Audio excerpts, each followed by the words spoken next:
Okay. Well, welcome to the Speakers Practice and our Friday Forum, the first for 2014. All the very best to everyone for the new year. Hi, I'm Adrienne McLean, the founder of the Speakers Practice. The Friday Forum is for business people. We discuss many topics and hear how our guests have included speaking to groups as a marketing strategy. Today we are discussing the power of collaboration with two business owners who are collaborating with me to build a business community.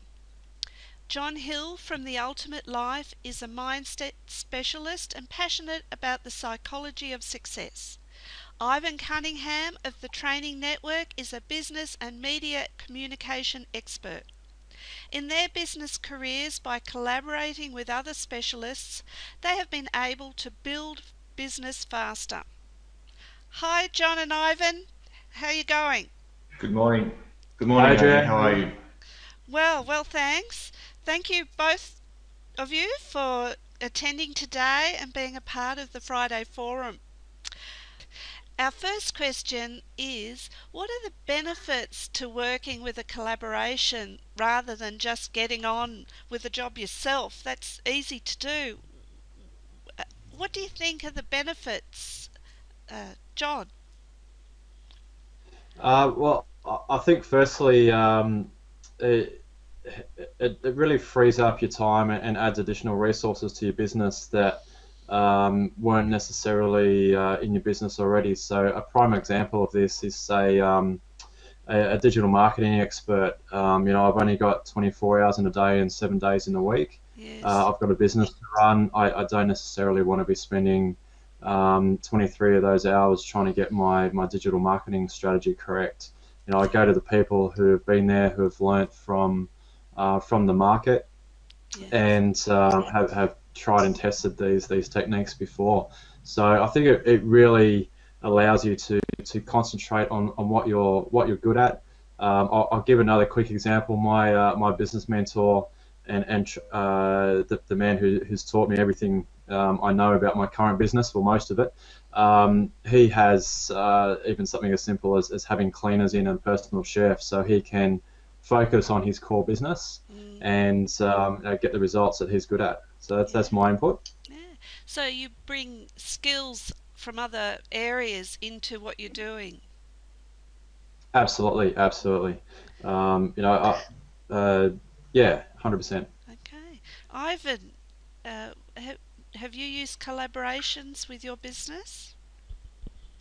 And not only do I use it, Adrienne, but I actually would recommend it. I think what happens is that a lot of people think that they can do everything in business, and in fact, I hate to say it, but we can't.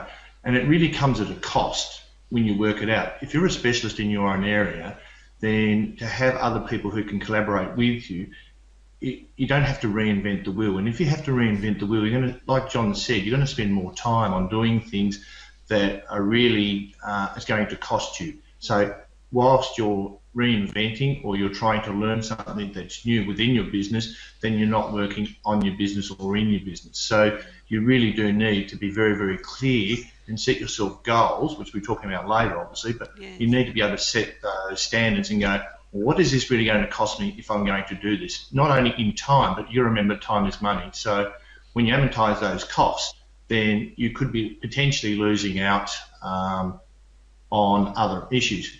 When you consider that small businesses spend something like about 60% of their time on administration, then that cost is very, very hard to retrieve. And if you don't work, if you do work on that 60% rule, then you are going to impinge on other time, in your own time, or me time, your family time, or etc.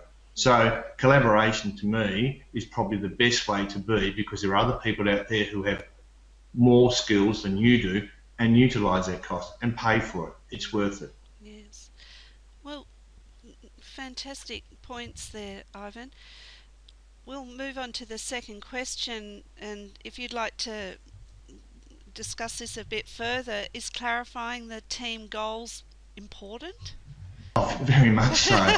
You know, I think this is the one thing that I'm writing about currently at the moment. If you don't have any direction on where you want to go, then you're just not going to end up. It's like, I know where I want to end up to, where I want my end of my goal is, but I also need to know where the journey is. And it's like no difference to when you get into your car and you set that particular task to go from one side of one part of the country to the other, and you use the GPS. And those GPS will give you specific breakdown, very, very micro directions and how to get there. Yeah. So not only do you need to know how that's done, but also your team. If you don't have your team, if your team understands in the direction that you're going, then you are outlining honesty and you're being authentic with those team, and everyone knows where the direction is. If you don't, then you'll get no result, or the result will be a lot more difficult. It's like trying to push a car up a hill. Very, very difficult to do.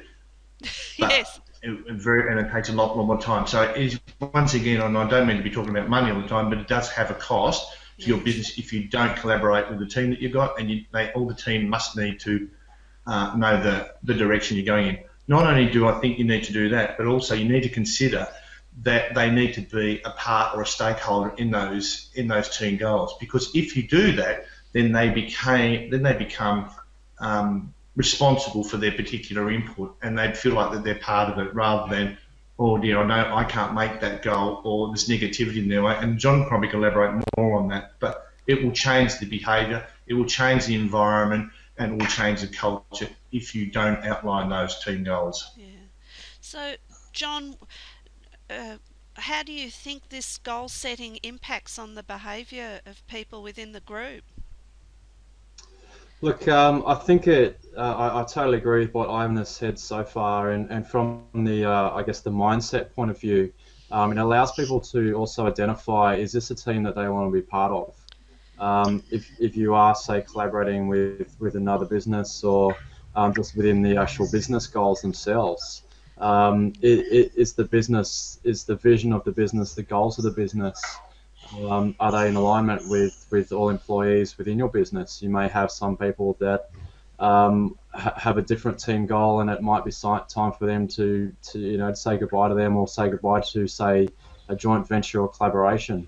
With any partnership, it's so crucial to have goals that are in line, whether it be a relationship, towards a relationship with a significant other, or business itself. Having those goals will give you that drive, will give you that vision. Yes. When it's 6 o'clock in the morning and it's the middle of winter and it's freezing cold outside, and you've got to get that report ready. If your vision and goal is big enough, you'll get up in the morning and want to go out there and do it. So, yes. Very, very important players in terms of people's psychology. Yes, the motivation to make it happen. Yeah, and I think the other thing, just quickly on saying that, and it's just recently I came across something that I'm maybe entering to myself in later on, but it's called employment proposition, and it works on engagement.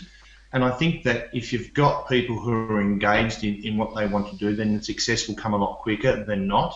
Mm-hmm. For instance, when you look at the way things are done, then if you've got your audience, or you've got your people engaged with you, then it will become successful. And I recently read somewhere it says, if someone works you just for the money, then they will take your money. If they work for you because they believe in what you believe in and what they do, then they will give you blood, sweat and tears. And I think that really sums it up quite well. Engagement, and another thing is really understanding your team. And some of the testing tools that I've just recently looked at, this employment proposition tool works in that way, and it becomes an honesty tool, which is a very, very good, makes it really good, a lot of sense to use something like that. Yeah, sounds fantastic. Okay, well, what we've been talking about has sort of been covered, but do collaborators need to have similar skill sets or different? John, what do you think? Look, I think initially there needs to be some element of crossover, just so you can use the same language. And I'll use the example again of, say, having a digital marketing strategy, collaborating with a business that will help with my digital marketing strategy. If I actually have an IT background myself, so that means that I can work with digital marketing agencies quite well because I know the language, I know the speak, and I have a basic skill set myself. Yes. I'm a big believer in if you are bringing somebody on board that you have no skills, or collaborating with someone you have no skill sets at all, at least do a bit of cross-talk to skill set each other up, so you can start to speak the same language and start to communicate effectively as well. What about you, Ivan? Do you think they need to be I, different or similar, or? No, I think you're right. And as a business owner, that you need to know that first of all, you need to know the direction that you want to go into. Then you need to identify the things that you may not be the specialist in, but you also do need to have some sort of understanding, as John was saying before. To me, if you look at a team and you look at the way of the team, and if you've got all forwards or you've got all backs or you've got all wingmen, then the team's not going to progress either. You don't have anything defensive, you don't have any attacking situations. So, but it doesn't mean that necessarily you can't play those positions, that you should become a specialist. But I believe that overall that you need to have a great understanding as a team leader, have an overarching opinion and an understanding of what you require. Then what you do is you slot in the things that are weak, and you make sure that those people who have got a greater strength than you master those skills and help you with those skills, and by making sure that your business is successful. Because if your business is successful, is the more that it grows, the more that you can employ other people. And I think that's what it's about. Is about making sure that your team is happy and you've got great retention. So, and people like to be included, and I think that's the most important part of it. Yes, and everybody can, collaborators bring their own skill sets to the table, so what one person may not be strong in, the other person may be, so it builds a much stronger network. There's a saying that one person can do so much, but a team can achieve so much more because there's so many different skills and abilities, and they can achieve more from that. Yeah. Okay. Well, you only got to think about it. You've got to think about it in this way, Adrian, too. If you go to a doctor, and a doctor who has a great limited skill right across the board, but doesn't necessarily become a specialist. A heart specialist is totally different to an orthopaedic surgeon, and so on. Yes. And so they have these specialties. So what they need to do is the doctor still has an understanding, a local GP, but by sending you to the specialist, that's where you're going to get the right treatment. And I believe that your business should be founded very, very similar. You go to the specialist that can make sure that the operation is successful. Yes, that's a great analogy. Yeah, thanks, Alvin. Yeah. Well, our last, fourth question is, what is the ideal approach to coordinator collaboration? John. I think I haven't touched on it just previously. There does need to be a person in a leadership role where they are the overarching overseer of the whole process. I.e., they're the one that's installed the vision. They're the one that's keeping the goal and the vision alive. I do like your analogy, Ivan, of say having the GP as, say, the leadership figure, and bringing in a set of specialists to then achieve that specific goal or outcome. There's always got to be the goal set initially. Lots of open communication and regular communication, and for all those who are listening, I'm sure you understand the 4 stages of a team. The forming, norming, storming, and performing. Being able to be prepared and be open and honest to have some tough dialogue when times are needed, and having that, once again, that overarching figure to be able to control that and keep everyone on track. Yes.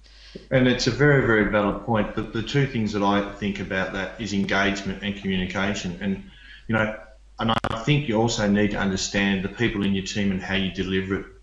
For instance, there are some people that prefer verbal. Some people will learn from listening. Some people will do it from doing. So when you understand that element of who your team members are, then you will get a better communication skill. It's interesting, words in communication only allow about 7% of the communication. When you look at the whole pie, there are other things like your hand movements, your gestures, your tone of voice, and things like that will make quite a difference to the team. So sometimes when you need to do this, it's better off not doing it maybe in an individual thing. You certainly might have to have an individual conversation with the person, especially about their specialty, and it really doesn't reflect on the other team.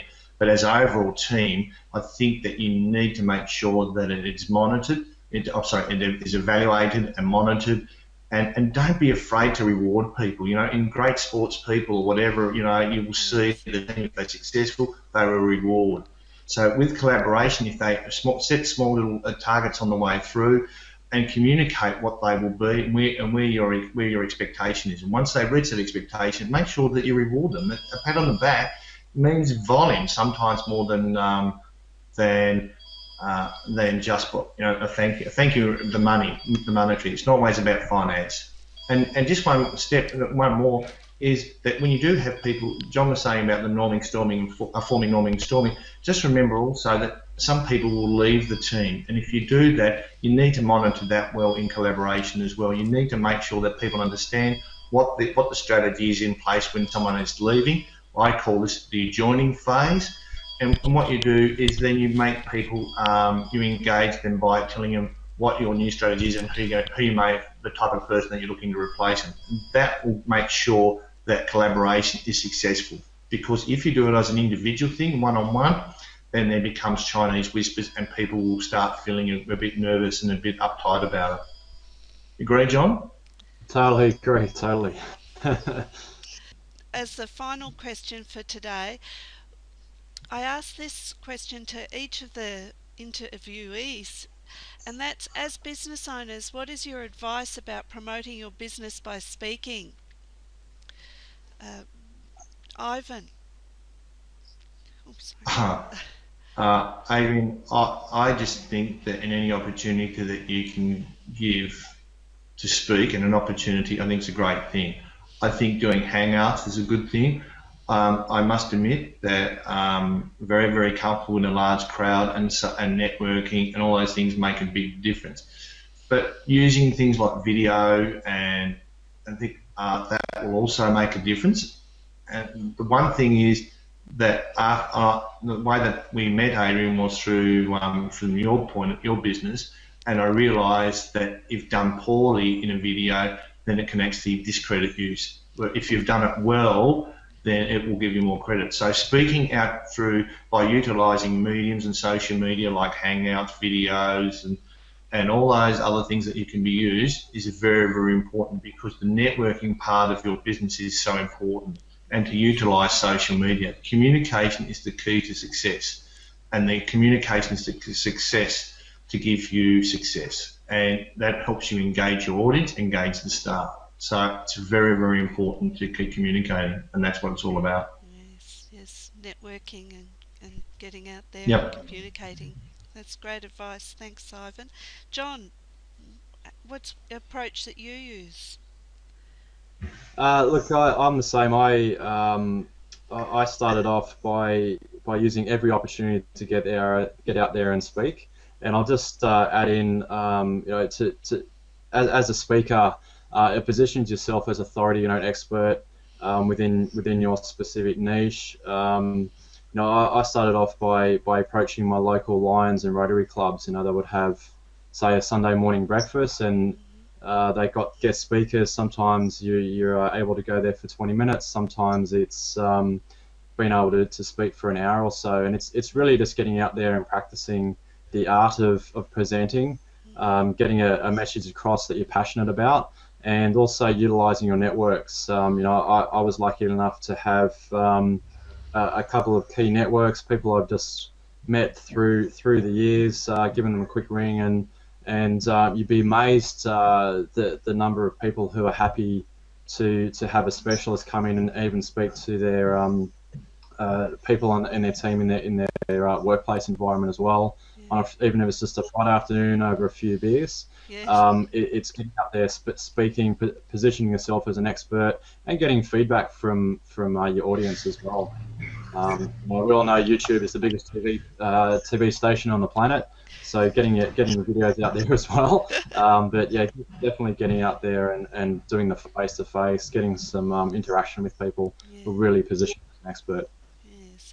Oh, well, there's some fantastic advice. Thanks to both of you. That's wonderful. Now, to finish, we're just going to talk a bit about our Business Speakers Forum, and this is an example of a collaboration, and the three of us are working on building a business community, and we've titled it the Business Speakers Forum. John, would you like to talk a bit about your specialties and what you're looking forward to speaking about at the Business Speakers Forum? Absolutely. As we've mentioned at the start, I'm positioned as the mindset for business and looking at the psychology of business. Something that I in my experience see as something that tends to be overlooked, especially for small business owners. A statement that I hear quite often from people that I've learned through who teach business is the fish always stinks from the head down. So the person at the top of the business who has the goal, who has the vision of the business, if their underlying psychological framework has elements of sabotage in it, that's going to filter out throughout the whole business. So say, for example, I'll give a funny one. Say the classic example of childhood patterning around money. I remember as a kid in the playground at primary school, whenever I found 20 cents in the playground, and you probably remember this yourself, you'd go off and I would buy 20 chocolate buds. So I would have this psychology of whenever I had money in my pocket, it was a chance to get excited and go off and spend some money. Now that pattern played out throughout my life, throughout my adult life as well, until I actually did some NLP training and realised that that's what the pattern was. But you could imagine if that pattern had never been identified and that went into business, my business would leak money. And I'm sure there's businesses out there that can identify that. Why is my business leaking money? And it's those little psychological foundations that you can address, you can patch up and install some new behaviours. So that's what I'm all about, identifying those little psychological sabotages and getting them working so they're in alignment with your business. Great. Oh, sounds fabulous. So, Ivan, corporate business approaches. What are you? I must admit, I'm going to about the fish and the head from the fish down, John. I really like that analogy. That's a good one. I like that. That'll go in there. Well, my background is corporate business and media and communication. One of the things is that, a lot of people build teams, then they don't work with the teams or they don't communicate, they don't engage with those teams. And it's a really, really important thing that to have success, you need to be very collaborative, you need to be open, and you need to be transparent. The one thing that I like to talk about is team leadership, the way to build a team and to ensure that the team is successful. The other thing is that I do is it has a synergy with what John does. I also do a lot of corporate behaviour and I utilise Everything Disc, and that's a really good tool to use. The other new tool that I'd also like to talk about is about employment proposition, and it's a tool of making sure that the culture fits and give you an answer, and I will elaborate on it in due course. But I think the most important thing for where I sit is about communication, effective communication, because we waste so much time on second guessing what happens in the business that we lose sight of what we're there for. And I think if you can streamline that from having a really good business plan, and that comes from the fish's head, John, right through to the right down to the last person. If everyone in that team knows what they're doing, then we'll succeed. So for me, it'll be about team building, understanding the different profiles within that team, talking maybe about the sales and the sales leadership of the team, and communicating. And that is a really the crux of what I will be talking about a lot of this throughout this year. Well, it all sounds fantastic, and there's so much information and topics that are going to be covered that's it's very exciting to get this started. My side is going to be the presentation skills side, and looking at how presentations are put together, what audiences are wanting from their presenters, uh, ways of keeping people's attention. That's a big part of delivering a presentation, and also part of the style, the way that we communicate, and the body language and the vocal variety and that sort of thing we can have a look at. The other opportunity that would be there is that if people want to create short videos, we'll be able to do that actually during the evening. So thank you to uh, Ivan and John for attending today. It's been fabulous to hear your approaches to the power of collaborating. I'm looking forward to collaborating with you on the Business Speakers Forum.